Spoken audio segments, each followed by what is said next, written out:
And the Carolina Hurricanes are the best team in the NHL. 26 teams outspent Carolina, and the Hurricanes won the cup anyway. They did it without a top 5 scorer, a big market, or a warm weather tax break.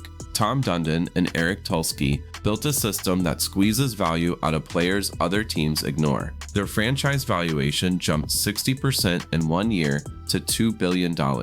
I'm going to show you exactly why the rest of the NHL still can't copy it. In the NHL, every Predator carries one weapon it can never change. The Toronto Maple Leafs sit on a $4.3 billion valuation, and that market size is their claw. The New York Rangers brand power is worth $3.8 billion, and the Edmonton Oilers have Connor McDavid plus a $3.1 billion franchise. These teams hunt with fixed weapons like superstars, historic brands, massive local revenue, or warm weather tax breaks that attract free agents. The salary cap in 2025 sits at $95.5 million, and it climbs to $104 million in 2026. Most general managers look at that number and think the same thing, which is to buy the best players you can afford, fill the building with star power, and contend for a decade. That's the rule of the jungle, and for most teams, it's the only playbook that makes sense. A team just showed up with none of these weapons, and it won anyway. The average NHL franchise is now worth $2.2 billion, and the league builds its entire structure that the biggest markets should dominate. If you have the money and the stars, you're supposed to win. But the Carolina Hurricanes just proved that assumption is wrong. The 2026 Carolina Hurricanes have no top 5 scorer. They have no original 6 brand, no warm weather tax break, and no billionaire market revenue stream. They reached the Stanley Cup final while 26 other teams outspent them on player salaries. Raleigh isn't a traditional hockey hotbed, and it never had the built-in fan base of a Detroit or a Boston. This franchise historically struggled to fill seats and attract free agents, and it ranked near the bottom of the league in both valuation and attendance for years. By every rule of the NHL jungle, this franchise should have failed, yet they're the ones holding the trophy. Their valuation roughly doubled in a single year on its way to $2 billion, which made them the fastest growing franchise in the entire league when you measure by percentage growth. That growth happened while the team was winning, not because of a market boom. Dundon bought the team for roughly $200 million and forged a champion that operates on a completely different set of rules. They weren't lucky, they built something the league had never seen before. When you look at the roster, there's no face of the franchise earning $12 or $13 million per year. The stars are the system itself, and that's the hardest thing for traditional hockey minds to accept. Tulsky started as the Hurricanes analytics guy. Now he's the general manager, and that means data has a seat at the absolute top of every hockey decision. The Hurricanes analytics team isn't a siloed stats department sitting in a back room. It's embedded across coaching, scouting, sports science, and the front office. Lenovo partnered with the Hurricanes and delivered high-performance compute power that runs their analytics jobs 3 times faster, which means coaches now access same-day or in-game insights instead of waiting for next-day reports. Here's where the predator analogy starts to matter. Ancient humans didn't evolve bigger muscles to hunt mammoths. They invented a throwing board that multiplied force through physics instead of relying on bigger muscles. Carolina does the same thing. They built a system that multiplies the value of average players through better deployment, better line matching, and better process metrics that predict wins more accurately than traditional box scores do. That's how you turn a $4 million player into a $10 million player without ever paying him $10 million. This is the advantage that other front offices don't have, because most teams treat analytics as a support function instead of the main engine. Their core metrics aren't just goals and assists. They track expected goals share, which measures the quality of scoring chances a team creates and allows, not just the ones that went in. They dominate shot volume and territorial control at 5-on-5. They use Corsi and microstats like zone entries, exits, and forecheck pressure to find players who fit their exact system. This isn't number worship for its own sake. Tulsky's group starts with a hockey question then builds the model to answer it. Coaches ask how to structure the forecheck, and the analysts run the numbers to show that aggressive pressure with depth leads to sustained advantages in scoring chance quality. But alignment is rare. In most organizations, the coach wants to win tonight, and the GM wants to win in 3 years. In Carolina, the coach and the analytics team speak the same language,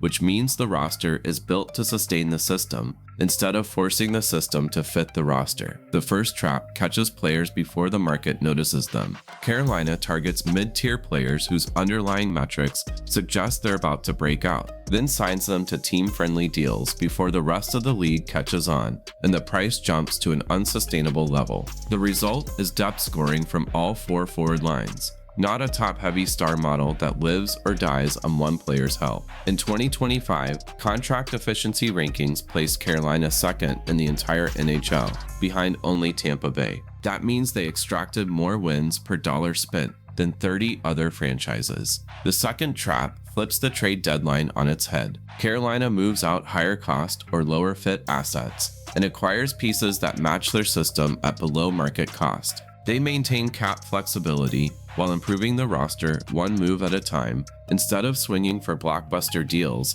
that eat up future space and handcuff the team for half a decade. This incremental approach means they rarely grab the headlines on trade deadline day, but they consistently end up with more cap room and a better lineup than teams that chase the big splash. The third trap turns the league's biggest gamble into a strength. Most teams overcommit to one expensive starter and pray he stays healthy through April, which means one bad groin pull in the first round can end their entire season before they ever reach the conference final. Carolina uses a flexible tandem with Frederik Andersen, Pyotr Koshchukov, and Yanni Busi. They rotate based on workload data, rest patterns, and matchup analytics. In the playoffs, they pulled starters without hesitation and trusted the tandem. Goalie volatility became a strategic asset instead of a single point of failure. The fourth trap is the machine that keeps running when everyone else breaks down. Rod Brind'Amour has run the same pressure-heavy, possession-based blueprint for years, and the front office analytics validate and refine it constantly to make sure the system stays ahead of how other teams try to counter it. During the 2026 Cup run, NHL Edge data showed Carolina excelled in skating volume, speed, and territorial control. All 4 forward lines posted strong 5-on-5 metrics. This wasn't a team riding one hot line. It was genuine depth, engineered to keep producing year after year, regardless of which individual star was having an off night. When a top player slumped, the next line stepped up, and the process metrics barely moved. Now let's put Carolina side by side with the Lions. The Toronto Maple Leafs spin near the cap ceiling every season on superstar talent, and they consistently produce strong regular season records that make them look like favorites every October when the puck drops. Their playoff returns are still inconsistent, and their contract structure has created cap crunches that limit flexibility. The Rangers and Vegas operate the same way, with big names, big contracts, and big expectations every single year. Carolina plays a different game entirely. They sit in the lower to mid-tier of cap allocation, yet they've produced multiple deep playoff runs and a 2026 Stanley Cup that most analysts didn't predict at the start of the season. They won the cup while retaining roughly $8 million in cap space. That's not a coincidence. It's the result of a roster built to generate wins per dollar at a rate the league has not figured out how to match. The contract efficiency rankings back this up with hard numbers instead of theories. The valuation story is even sharper. In 2018, the franchise was worth about $230 million and sat near the bottom of the league in a market that most free agents actively avoided when they had other options on the table. By 2025, Forbes and CNBC estimated the value at roughly $2 billion. The minority stake transactions valued it even higher. That's a 60% year-over-year jump in a single season, making Carolina the fastest growing franchise in the NHL by valuation percentage. The unsettling truth is this: